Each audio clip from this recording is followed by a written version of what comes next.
ఒకటో సమూయేలు 17:45 దావీదు, నీవు కత్తియు ఈటియు బల్లెమును ధరించుకుని నా మీదకి వచ్చుచున్నావు.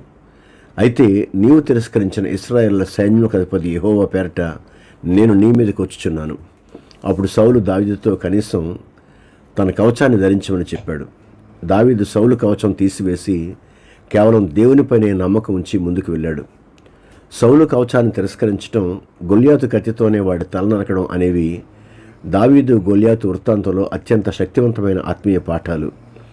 లోక సంబంధమైన పద్ధతులు, మానవ జ్ఞానం అనే కవచాలు దేవుని యుద్ధంలో పనికిరావు. దావీదు ఆ కవచాన్ని విడిచిపెట్టడం ద్వారా విశ్వాస జీవితానికి 4 కీలకమైన సత్యాలను స్పష్టం చేశాడు. సౌలు కవచం శరీరానుసారమైన భద్రతకు, లోక జ్ఞానానికి సాదృశ్యం.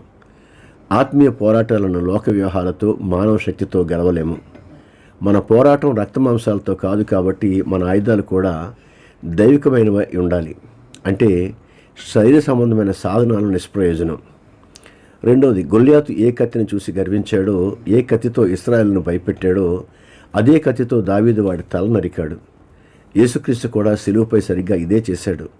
సాతాను మానవాళిని బంధించడానికి వాడిన మరణం అనే ఆయుధాన్ని తానే స్వీకరించి తన పునరుద్ధానం ద్వారా మరణాన్ని, అపవాదిని శాశ్వతంగా ఓడించాడు. అంటే శత్రు ఆయుధంతోనే శత్రువుని చంపాడు. మూడవది, గొల్యాతు పడిపోగానే ఫిలిస్తీయుల సైన్యం అంతా పారిపోయింది. మన వ్యక్తిగత జీవితంలో మనల్ని సులభంగా చిక్కులు పెట్టే మనలో ఉన్న ప్రధాన పాపాన్ని, గర్వం, రహస్య పాపం లేదా అవిశ్వాసం వంటి వాటిని దేవుని నామంలో సంహరిస్తే దాని నీడలో ఉన్న అనేక ఇతర బలహీనతలు వాటంతట అవే పారిపోతాయి. నాలుగవది, దావీదు విజయం 5 నునుపైన రాళ్లలో లేదు. వాటిని విసిరిన సైన్యములకు అధిపతి యెహోవా నామంలోనే ఉంది. ఇది దేవుని నామమే అత్యున్నతమైన ఆయుధం అని రుజువు చేస్తుంది.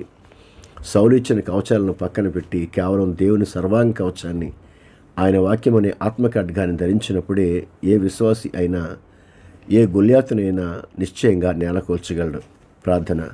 పరిశుద్ధుడైన మా పరలోకపు తండ్రి, దావీదులాగా లోక సంబంధమైన జ్ఞానాన్ని, మానవ భద్రతను కాక కేవలం మీ శక్తివంతమైన నామాన్ని నమ్ముకునే విశ్వాసాన్ని మాకు దయచేయండి.